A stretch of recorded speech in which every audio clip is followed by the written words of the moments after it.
ঠাম্মি হয়েছে হয়েছে, এবার তাড়াতাড়ি চলো, বাড়ি গিয়ে কলেজে বেরোতে হবে তো। আরে যাচ্ছি যাচ্ছি, সকাল সকালই তো বেরোচ্ছি। তুই এত ছটফট ছটফট করছিস কেন বলতো? ছটফট কি এমনি এমনি করছি ঠাম্মি, বললাম তো কলেজ যেতে হবে। বুঝলে দিদিন, আমি না মৌয়ের ওপর ঠিক ভরসা করতে পারছি না। আমি কি তোমাদের পৌঁছে দেবো বলো? ও মা, কেন রে, শুরু হয়ে গেল না তোর? কেন ভরসা করতে পারছিস না কেন? আর কোন দিন এরকম হয়েছে রে? ঠাম্মি আর দাদু ভাইকে আমি এ বাড়িতে নিয়ে এসেছি, ঠিক মতো পৌঁছায়নি।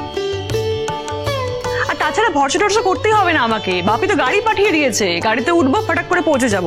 আর তাড়াহুড়ো কেন করছি? আরে বাড়ি গিয়ে না কলেজের জন্য বেরিয়ে পড়তে হবে, একটু বিশ্রাম নেবার সময় পাবো না। তুই বা আজকে হঠাৎ এরকম কলেজ যাওয়ার জন্য ঝুলেঝুলি করছিস কেন? আজকে দিনটা বিশ্রাম নেই। ইম্পসিবল, না না না না না, কুচি বেশি আজকে যেতেই হবে, এমনিতেই 2-3 দিন অ্যাবসেন্ট হয়ে গেছি গো। আর তাছাড়া আজকে একটা অন্য ব্যাপারও আছে। অন্য ব্যাপার? কি অন্য ব্যাপার শুনি? আমার মনে হয় তোমার অন্য কোনো ব্যাপার আছে বলেই তুমি কলেজ যাওয়ার জন্য এত ছটফট করছো, লেখাপড়ার জন্য অতটাও নয়। কেন মিটিলদি, আমার একাডেমিক ক্যারিয়ার নিয়ে তোমার কোনো সন্দেহ আছে? মানে যে রেজাল্টটা হয়েছে সেটা আমি নিজে করিনি? তা কেন করবে না? কিন্তু একটা দিন কলেজে না গেলেই যে তোমার একাডেমিক ক্যারিয়ার একেবারে খারাপ হয়ে যাবে তাও নয়।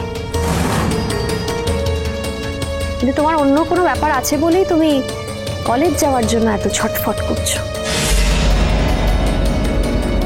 যাকে সে যাও, সে তুমি যেতেই পারো।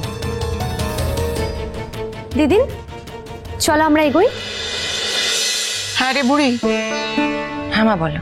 ওই যে বললাম না, আজকের দিনটা ভালো করে বিশ্রাম নিয়ে নিস, তোর চোখে মুখে একেবারে কালি পড়ে গেছে। তোর শাশুড়িকে তো বলে এলাম, তা উনি বললেন যে যদি শরীর ভালো থাকে তবে উনি যাবেন। আমার শাশুড়িমা যদি শরীর ভালো থাকেন তাহলে নিশ্চয়ই যাবেন, কিন্তু মা তো সচরাচর শুয়ে পড়েন না। আমার শাশুড়িমা যখন এখনো উঠছেন না, তার মানে ধরে নাও শরীর খুবই খারাপ। তা নাহলে কিন্তু সচরাচর উনি শুয়ে থাকার মানুষ নন। যদি আমার শাশুড়িমা যান তাহলে আমি নিশ্চয়ই যাব, আর যদি না যান তাহলে তো ওনাকে ফেলে রেখে আমার পক্ষে যাওয়া সম্ভব নয়। ও মা, তাহলে বিকেলের দিকে আমাদের জানিয়ে দিবি যে কি হচ্ছে, তা না হলে তুই না গেলে ওনাদের আমরা অন্যদিনে নেমন্তন্ন করব।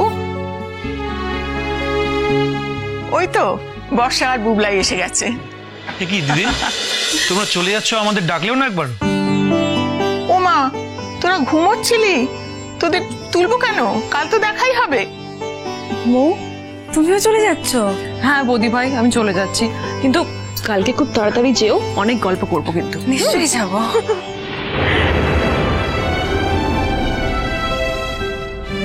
আচ্ছা মিটিল, মানে তুমি আসছো তো? আরে তোমাকে কি আলাদা করে বলার দরকার আছে? মানে আমরা তো তোমাকে এবারই লোক বলি মনে করি। যাই হোক, হ্যাঁ গো, বলিস তো মিটিলকে আলাদা করে?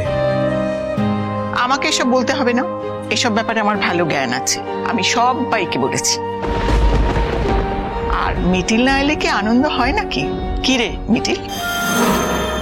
দাদান, আমি তো আজকেই সবে জয়েন করব, এরই মধ্যে কালকেই আবার। আচ্ছা ঠিক আছে, আমি দেখছি, আমি হয়তো খুব তাড়াতাড়ি যেতে পারবো না, আমার যেতে একটু দেরি হবে। এই যে বুবলাই আর বর্ষা, দুজনকেই বলছি, কাল কিন্তু খুব তাড়াতাড়ি উঠে সবাইকে রেডি করে নিয়ে চলে যাবে। তোমার উপরে ভার দিয়ে গেলাম, কেমন? নিশ্চয়ই যাবো দিদিন, আমি খুব এক্সাইটেড যাওয়ার জন্য। সত্যি বৌদি ভাই, তোমার সঙ্গে কদিনের আলাপ, কিন্তু কি ভালো বন্ধুত্ব হয়ে গেছে। তোমাকে ছাড়া থাকাটাই কষ্টকর, বিশ্বাস করো, সত্যি বলছি। তা মৌ, তুই চলে যাচ্ছিস কেন?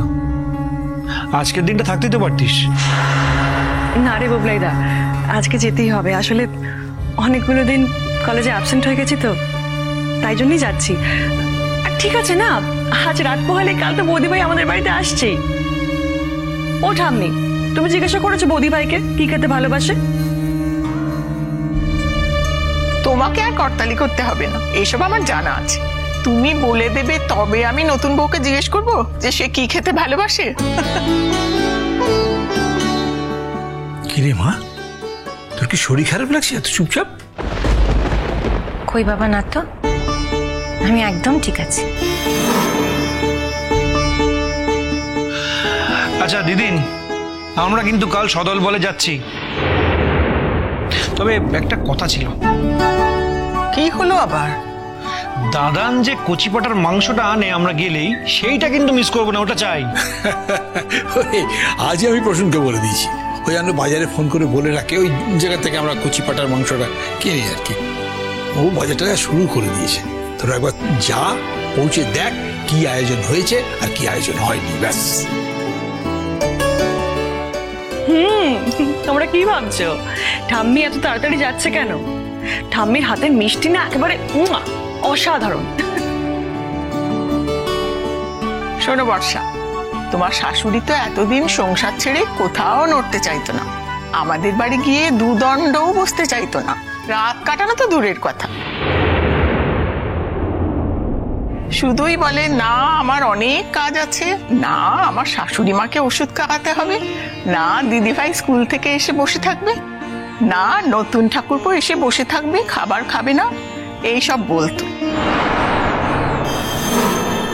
তা এখন তো তুমি এসে গেছো, সংসারের দায়িত্ব নেবে, আর মাঝে মাঝে তোমার শাশুড়িকে আমাদের কাছে পাঠিয়ে দেবে, 2-4 দিন থেকে আসবে, কেমন?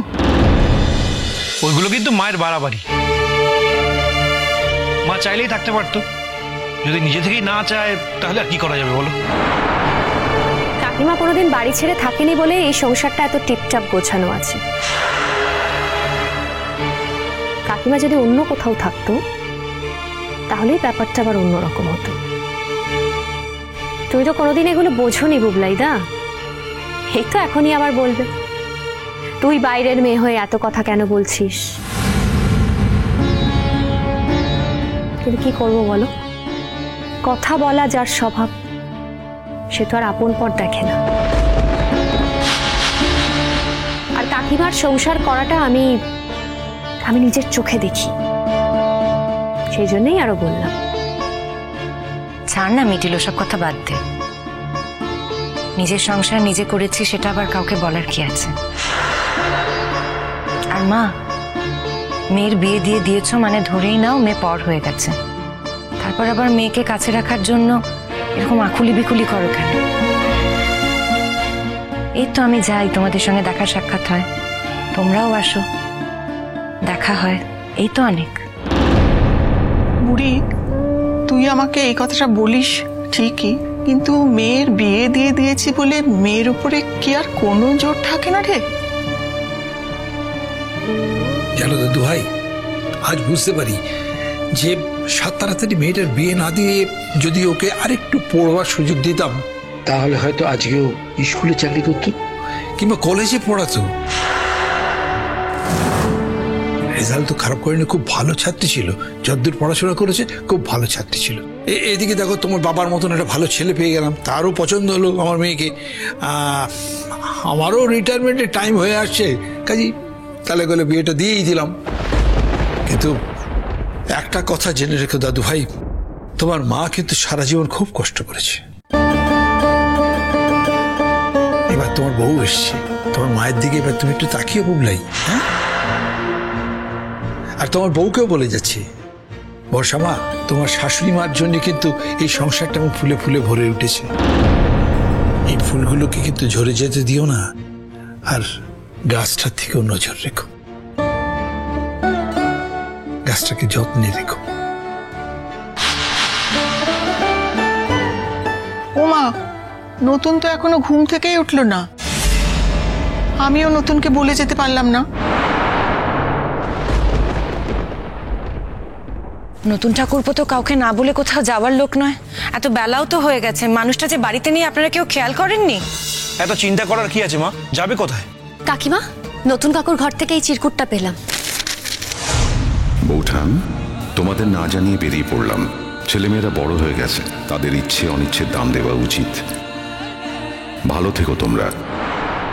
চিরসখা হে